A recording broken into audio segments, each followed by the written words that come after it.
551030012 dan rekan saya. Saya Febriani Hairunisa dengan NPM 255101012. Saya Halimatul Sadia dengan NPM 2551030126. Saya Ucula Dari dengan NPM 2551030098. Saya Siti Nufitria dengan NPM 25510301194. Saya Lulus Latri dengan MPM 255103140.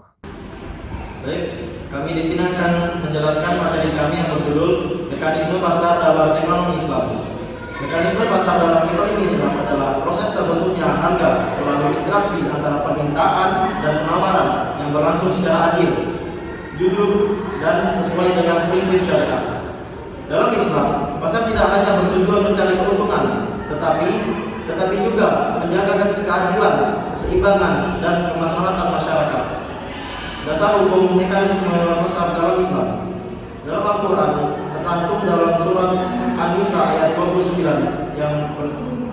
yang menerangkan tentang larangan memakai harta orang lain dengan cara batil.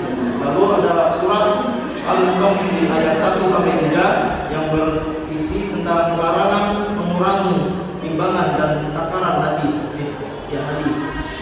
Lalu menurut sabda Nabi Muhammad SAW yang berbunyi, sesungguhnya Allah yang menentukan harga, yang menahan dan melepaskan, dan yang memberi rezeki. Hadis riwayat Abu Daud. Hadis ini menunjukkan bahwa harga pada dasarnya mengikuti mekanisme pasar yang alami. Dasar hukum mekanisme dan Islam khususnya dalam kegiatan ekonomi seperti pasar, distribusi, dan transaksi bersumber dari ajaran utama Islam. Berikut penjelasan secara ringkas dan jelas. Adapun prinsip dasar mekanisme pasar dalam ekonomi Islam, yaitu kebebasan bertransaksi, kerelaan kedua belah pihak, antara himpun, kejujuran dan keterbukaan informasi, keadilan dalam penetapan harga, larangan praktik yang merugikan, serta persaingan yang sehat.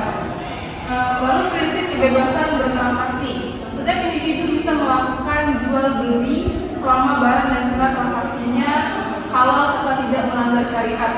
Contohnya menjual makanan halal, membeli kebutuhan pokok dengan harga yang wajar.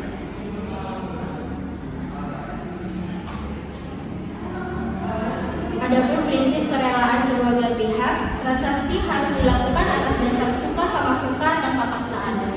Jika salah satu pihak merasa dirugikan atau dipaksa, maka transaksi tersebut tidak sesuai dengan prinsip Islam. Prinsip kejujuran dan transparansi. Penjual wajib menjelaskan kondisi barang dengan benar, termasuk kualitas, jumlah, dan harga. Pembeli juga harus bersikap jujur dalam melakukan pembayaran. Lalu ada prinsip keadilan harga, yaitu harga ditentukan secara wajar berdasarkan permintaan penawaran. Islam melarang harga yang terlalu tinggi karena penipuan, monopoli, atau penyimbuhan. Yaitu ada larangan dalam mekanisme pasar Islam riba.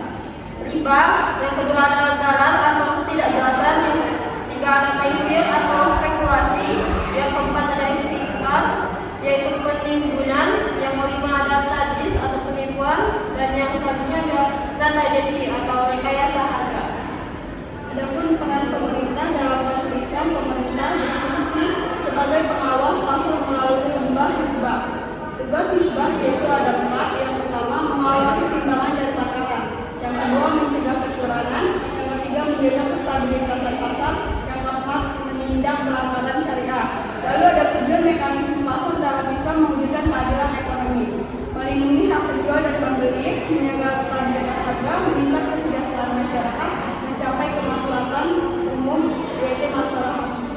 Selanjutnya, adapun contoh penerapan yaitu 1. Pedagang jujur menjelaskan kualitas barang. 2. Tidak menimbun sembako saat harga naik. 3. Menggunakan timbangan yang akurat. 4. Menetapkan harga secara wajar.